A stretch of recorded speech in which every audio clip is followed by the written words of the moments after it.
Welcome to Stalingrad. So, ambition bites the nails of success. So we're going from me showing a video where I was using the starter scenario to help learn how to play the game, and now I'm going to be playing the biggest, or one of the biggest scenarios in the game. Crazy, I know. But I just want this video to be how I've used all the PDF information that comes with the game to try and help me plan, even though I'm a complete noob at this, how to do one of the most famous encirclements in history. So I'm sure I can get it wrong, but let's see how we do. Let's enjoy the journey. So the scenario that we're going to be playing is on alternative. So one of those great questions, what if?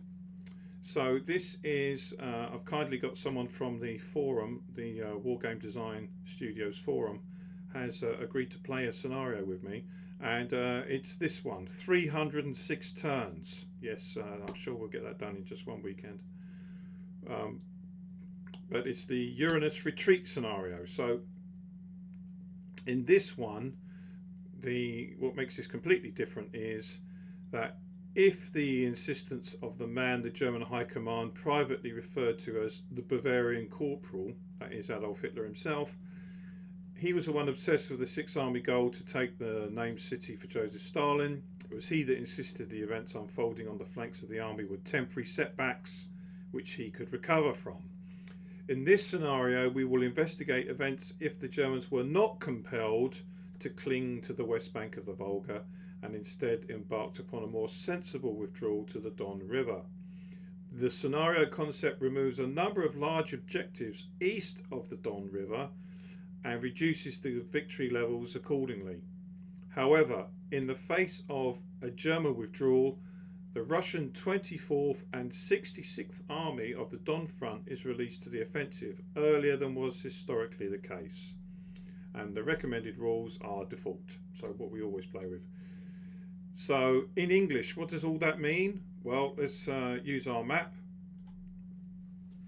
So the Germans are not going to have to stay here. They can move behind the Don River for a more defensive line. So it makes the Russians' job harder by a considerable amount. But the scenario offsets this to a certain extent because the 66th, which is just north of Stalingrad, and the 24th, under Glenin, they are actually released earlier than traditionally. So we'll see if that makes a difference. If they're being released earlier means that they can still enable a encirclement of the army group. The way that I'm going to be using this nice map made by Michael Avanzini, thank you Michael, is just to help me get some idea of the directions I'm meant to be going in. The objectives obviously are essential. We'll go through those together quickly, and as is typical with the campaign series, obviously anything you can do to flank and bypass strong points and have your infantry mop up, so in other words a kind of Russian version of the Blitzkrieg, is how it's going to be won. But I really have to get a move on. The 4th Mechanized has to get west of Marinovka. We'll have a look where that is, and then it has to get all the way down to Koltenikovsky. The 26th Army Group has to break the Don, so that's here in the north here. It has to get past the Don River, otherwise there's no hope of success, absolutely none. The lower Cher River line between Ovlivskaya and the Cher railway station, that's going to be quite a challenge because I'll show you where that is. Here's the Cho River and there's Oblivskaya. So you see how we've got to get there by the 29th of November. So in game turns, we need to get the major objectives by turn 70. Otherwise, we haven't got a chance of winning. Koltenivskovsky, we have got until turn 100, which is roughly where this Romanian HQ is. But we have to get these areas by really by turn 70 if we want to have a chance of scoring enough points to get a win. So it's going to be fun. It's going to be fun. So I'd just like to share with you a few thoughts. One of the interesting points I just want to say is the fifth mechanised corps is actually made up purely of Lend-Lease tanks. So that will be interesting. So that's essentially Matildas and Churchill tanks. So that will be interesting to see how that plays in this scenario. Obviously the roads are key. Because we've got frozen ground, that prevents the Germans from being cut off easily, because of course the rivers are essentially ignored. And so we're going to have to use the summary quite a lot in this scenario.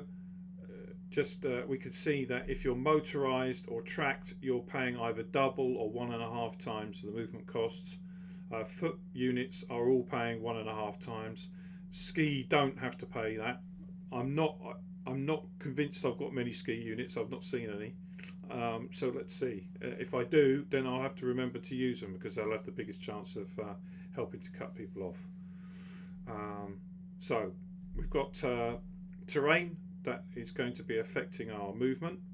We've also got shorter turns because it's winter, so daylight starts at 0600 and ends at 1600. And because of the bad weather, anything you do in the night time, you're going to double your fatigue. So essentially we need to use the nighttime turns to recover, not to keep attacking. They're the main things to bear in mind that I've learned. So let's get into the game.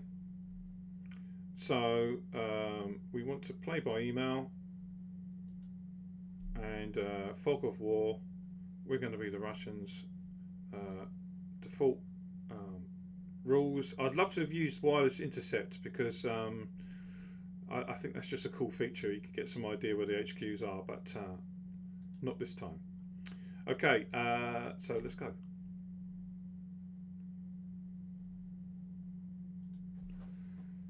And if we use the jump map, we get some idea of just how massive it is. So exciting. But of course the jump map's very helpful because it helps us see where the objectives are quickly. If we were to scale out just a bit, we see that the traditional attacks build up are these two areas to the north.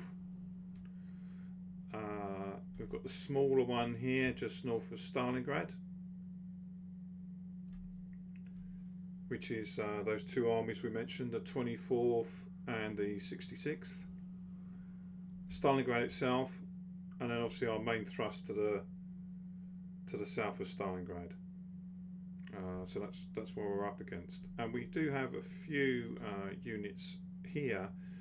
This looks interesting because there's not any real rivers here, but obviously I'm sure the Germans know that, so they're going to defend it accordingly. But this could be very interesting terrain to perhaps make some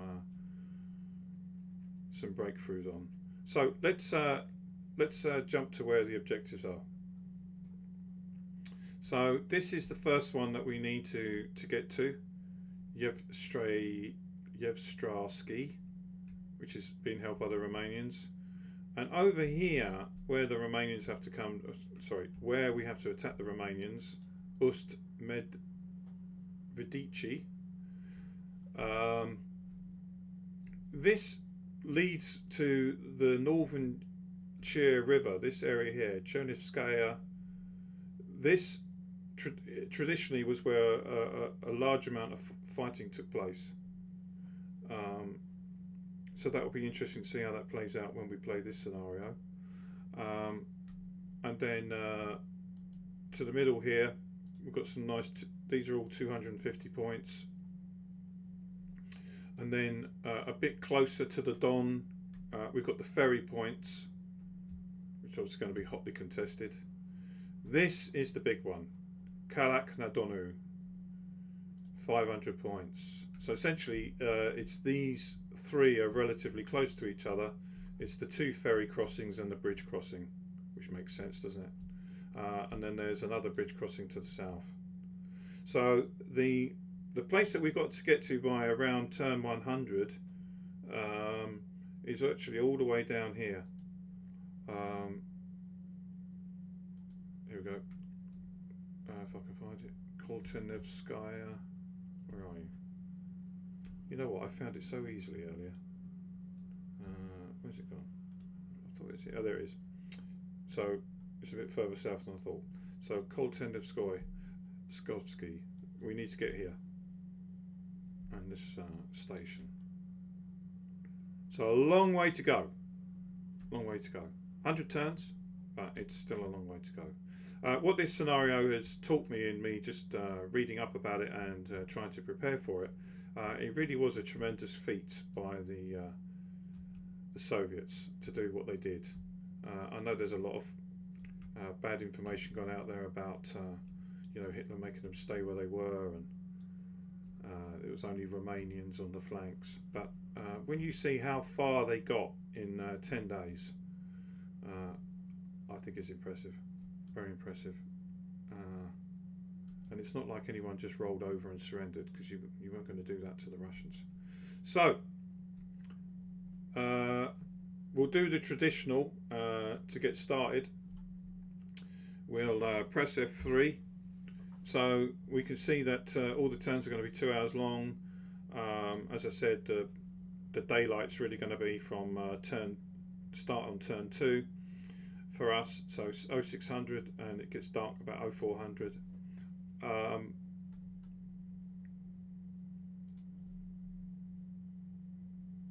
Also under info, when we look at the strength, here we can see the Don front. So this is where we're going to get the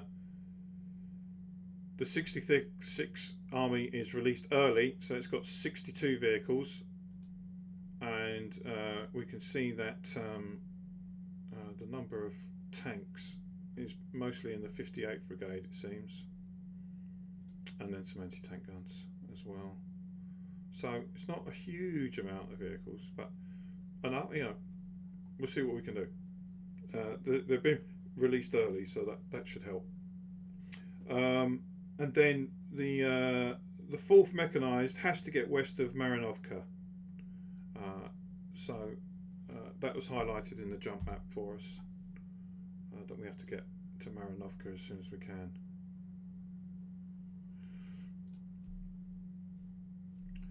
And then the other information we need is, of course, objectives. So nice and easy. We can see where they all are. See where we've got to get to. Now there's a little bit of information attached to the area between the river line between Olivskaya and the Chur railway station. That essentially becomes like an anti-tank ditch, because although the river was frozen, the vehicles couldn't cross, so they've represented that with an anti-tank ditch. So that will be interesting to see how that plays out. And then the other info that we need to look at is what units are actually coming. So that's Control Z or Alt Z. There we go. So here's what's coming.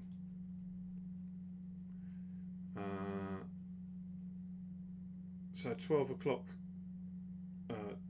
today, so a couple of turns time, we'll get the 188th Rifle Regiment, and then tomorrow we start to get a few more. a few more 64th attached to the 64th Army, and they'll be coming through all different parts of the day. So to be honest, what I'm really going to be doing is just following the advice here, because it tells us where the majority of the victory points are in the first 70 turns. So we want to do the initial breakthrough west, which is what we've just looked at, going straight down, and the initial breakthrough east. And then eventually, by turn 100, we need to get down here to Koltenivkovsky. And the Lower Shire and Don Rivers, as I mentioned before, the advice is the 26th Tank Corps must breach the Don, so it has to get down here for us to have a chance of getting the victory points we need. But as I say, such an amazing game. It gives you all the PDFs to read, and I've enjoyed reading them. So I hope that you'll be able to join me when I start this campaign. I'm going to be doing the video of my first turn, and then of course we'll be able to see what our opponent does. I hope that we'll be able to do a turn a week or something depending on his schedule. But obviously, it's going to take a while to do each turn. But hopefully, it'll be more than that. So as much as I can, as we go through this campaign, I'll upload the videos. Really appreciate any of you giving me your thoughts on it, because I'm sure practically everyone who watches this video would have played more hours of this game than I have. So all help gratefully received. And thanks very much for stopping by.